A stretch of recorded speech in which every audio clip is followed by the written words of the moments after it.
Brief history of Indian early modern period, 1526 to 1858. Inheriting Fargana at age 11, Babur's early life is a struggle to survive amidst the warring powers of Central Asia. Ousted from his ancestral lands, he turns his gaze toward northern India, seeking opportunity in the fading Delhi Sultanate. In 1526, Babur utilizes advanced artillery and defensive barriers to neutralize the massive army of Ibrahim Lodi. This decisive victory marks the birth of the Timurid Mughal Empire on the plains of North India. To secure his new domain, Babur defeats Rana Sanga in 1527, though regional resistance remains high.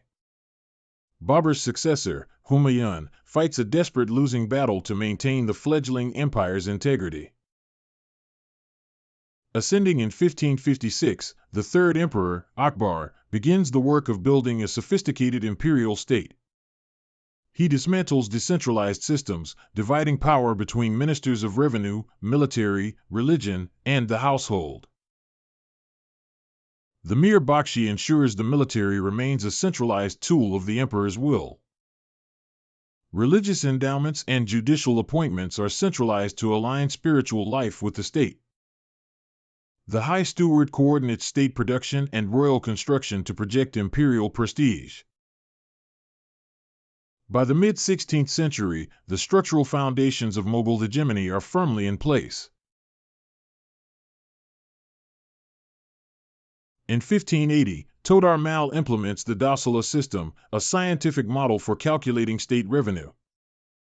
Precise measurements replace stretchable ropes, ensuring fair assessment and reducing local manipulation. Lands are classified by cultivation frequency, with discounted rates to encourage reclaiming wasteland.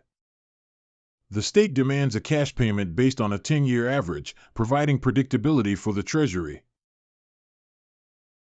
Political consolidation is paired with cultural assimilation by ending discriminatory taxation. Akbar fosters a syncretic culture, seeking to reconcile the majority population with the ruling house. The Mansabdari system binds the multi-ethnic nobility directly to the person of the emperor. Assignments are typically temporary, ensuring that nobles do not establish deep territorial roots.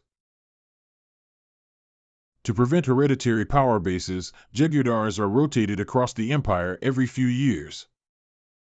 Local rulers are granted hereditary rights in their homelands to secure their long-term loyalty.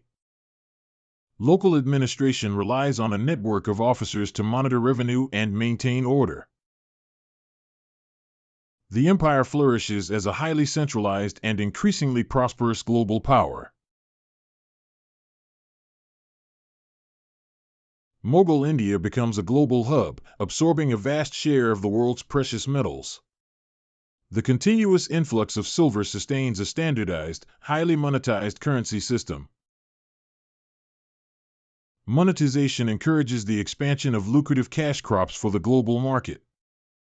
The court patronizes a vibrant artistic synthesis, producing a distinctive, realistic Mughal style. Shah Jahan's architectural masterpiece represents the apex of this era's wealth and artistic refinement. Multi-ethnic synthesis leads to the growth of Urdu, a literary blend of Persian, Arabic, and Hindi. While society is patriarchal, noble women receive superior educations and possess property rights. The long reign of Aurangzeb is dominated by relentless, resource-draining campaigns in the south. Expansion brings an influx of new nobles, straining the empire's ability to pay its officials.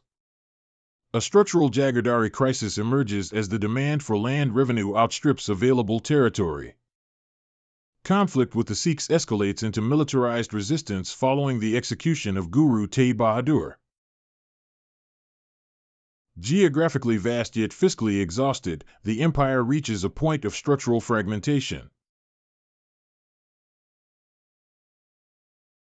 The decline of the central court does not mean a general decline in societal prosperity.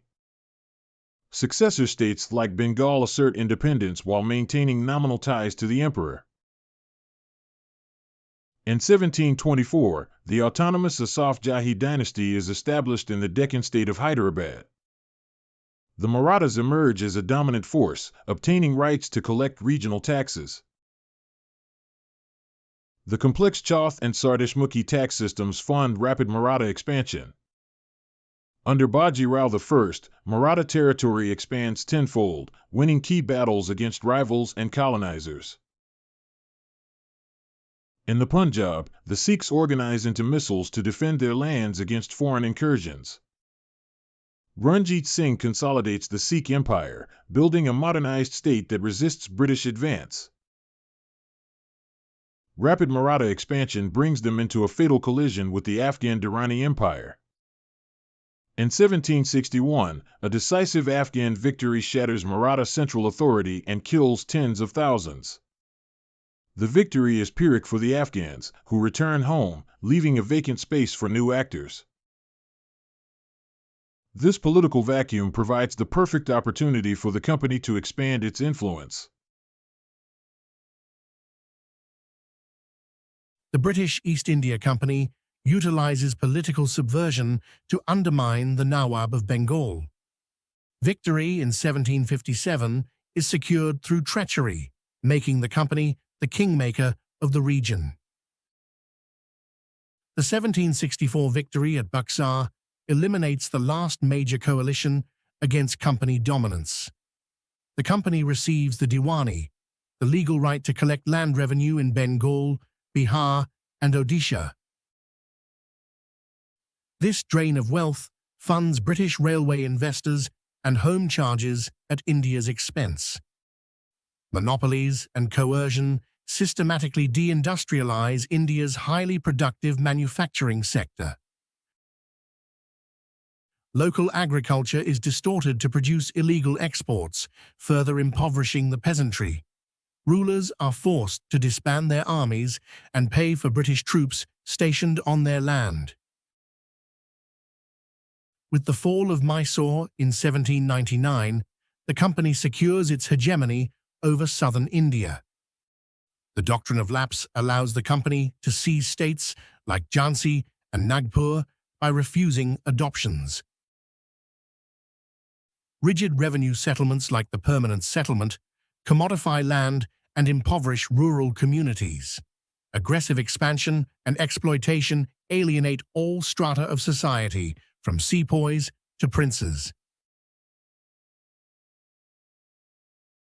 Rumors that cartridges are greased with pig and cow lard spark fears of forced religious defilement. On May 10, 1857, the rebellion erupts as soldiers seek a symbolic center of legitimacy. The last Mughal becomes a rallying point for the diverse forces of the uprising. Key leaders like Lakshmi Bai and Tatya Tope emerge to lead the fierce anti-colonial resistance. Perceived interference in social and religious customs fuels the fires of revolt. The conflict is marked by extreme violence on both sides and devastating British reprisal campaigns. The superior coordination of the British eventually overwhelms the decentralized rebellion. The rebellion results in the dissolution of the East India Company and the start of Crown rule. The deposition of the emperor marks the formal end of the Mughal Empire in the early modern period. Direct colonial rule begins, finalizing the transition to a new, late modern era. Hundreds of thousands are killed in the fighting and the subsequent epidemics that ravage the land. The era of autonomous dynasties concludes, leaving a landscape reshaped by imperial conquest and global economy.